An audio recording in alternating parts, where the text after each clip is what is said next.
අපේ ඊළඟ කණ්ඩායම තමයි නැවත විභාගය සඳහා සූදානම් වෙන්න හිතන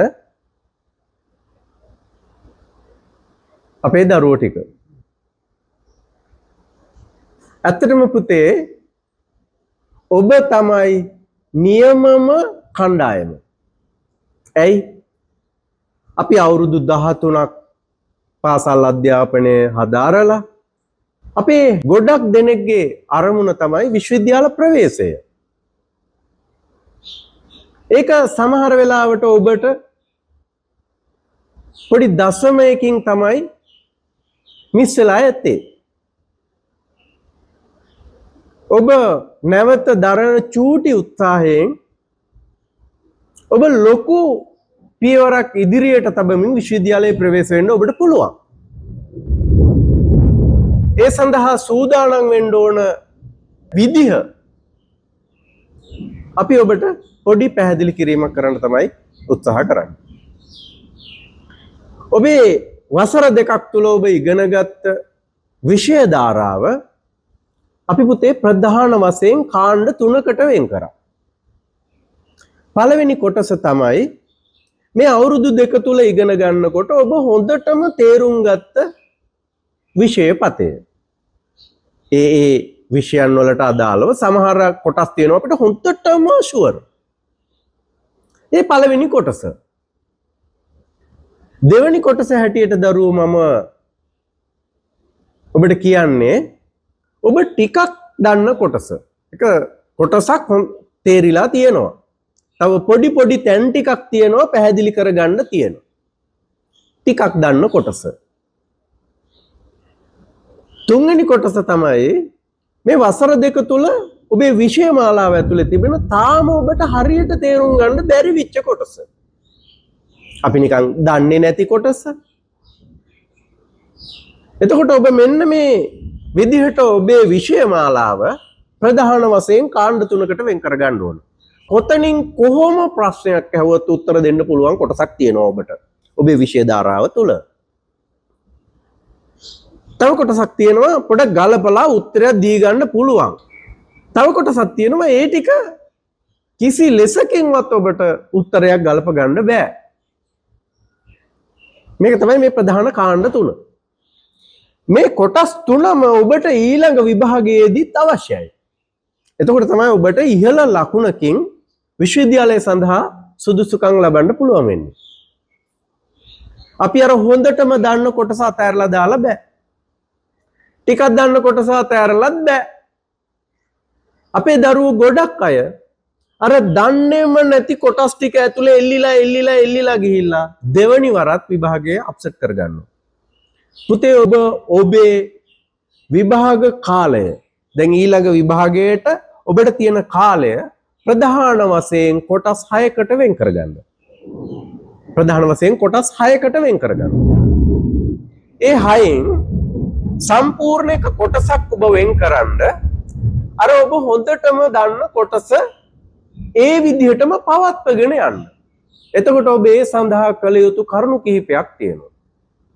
ඔබ ප්‍රධාන වශයෙන් කරන්න ඕන විභාග පේපර් වලට පිළිතුරු සපයමින් ඒ ඔබ ලබාගෙන තිබිච්ච දැනුම ඒ ආකාරයටම ඊළඟ විභාග අවස්ථාව දක්වාම පවත්වාගෙන යන එක.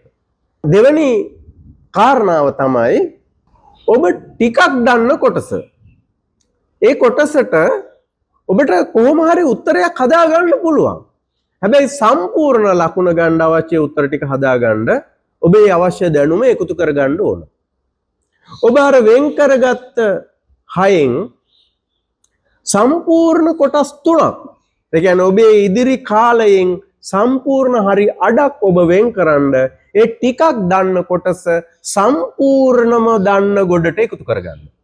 එතකොට ඔබට සම්පූර්ණම දන්න ටිකේ ලකුණු 100න් 100ම හම්බෙනවා. අර ටිකක් දන්න කොටසත් ඔබට ලකුණු 100න් 100 දක්වා අරගෙන යන්න පුළුවන් වෙනවා. ඇයි ඒ ටික වැඩි දියුණු කරගන්නනේ පුතේ තියෙන්නේ. ඊතුරු 6න් 2ක කොටස ඔබ වෙන් කරගන්න ඕන ඔබ අතින් මග ඇරිච්ච ලකුණු ටික ඔබේ ලකුණු පතට එකතු කරගන්න. ඒ සඳහා පරිශ්‍රමයක් දරන්න. ඔබ ඔය විදිහට ඔබේ කාලසටහන වෙන් කරගෙන ඔබ ඊළඟ විභාගයට දැන් ඉඳලම අද ඉඳලම ලෑස්ති වුණොත් ඔබට පුළුවන් ඔබත් එක්ක විභාගයට පෙනී හිටමින් පළවෙනි වරම විශ්වවිද්‍යාලයට ප්‍රවේශ වෙච්ච එක්කන හා සමානව හෝ සමහර විට ඊට වඩා වැඩි ලකුණකින් විශ්වවිද්‍යාල ප්‍රවේශයක් ලබන්න අවශ්‍ය ලකුණු ටික ඔබට එකතු කරගන්න පුළුවන්. මෙන්න මේ විදිහට තමයි ඔබ ඔබේ පාඩම් ටික ලෑස්ති කරගන්න ඕන. ඊළඟ විශේෂම කාරණාව තමයි ජීවිතේ අපි පොඩ්ඩක් හිතලා බලන්න අපිට කරන්න ඕන කියලා හිතිච්ච දේවල්. අපි මේ අවුරුදු 18ක 19ක ජීවිත කාලය තුල ඔබ කළ යුතුයි කියලා හිතපු ගොඩක් දේවල් කරන්න ඕනමයි කියලා හිතපු දේවල් ඇත්තටම ඔබ කළාද? ඔබ දැඩි ලෙස හිතපු හැම එකක්ම ඔබ කළා. එහෙනම් විශ්වවිද්‍යාල ප්‍රවේශය සඳහා විභාගයට සූදානම් වෙන එකත් පුතේ ඔබ දැඩි ලෙස ගන්න ඕන. එහෙම ගත්තොත් ඔබට අනිවාර්යයෙන්ම ඊළඟ විභාගයේදී විශ්වවිද්‍යාල ප්‍රවේශය සඳහා ඒ දැඩිව ගන්න අරමුණ ඔබට ලොකු පිටුවහලක් සපයාවි. තව එක කොටසක් තියෙනවා. ඒක තමයි ඔබ සතියකට දවසක් ඔබ මේ විභාගයට ඊළඟ පියවරට සූදානම් වෙන එක ඔබම පරීක්ෂා කරලා බලන්න ඔබ දැන් ටික ටික ඔබේ විභාගයට මුහුණ දීමේ හැකියාව ඔබ උත්තර පත්‍ර වලට උත්තර සැපයීමේ හැකියාව කොච්චර දුරට ටික ටික වැඩි වෙනවද කියන එක ඔබම පරීක්ෂා කරගන්න ස්වයං පරීක්ෂණයක් ඔබම සකස් කරගන්න අඩුම තරමින් සතියකට දෙකකට සැරයක්වත් ඒක ඔබ ඔබේ හෘද සාක්ෂියට එකඟවම කළ යුතුයි.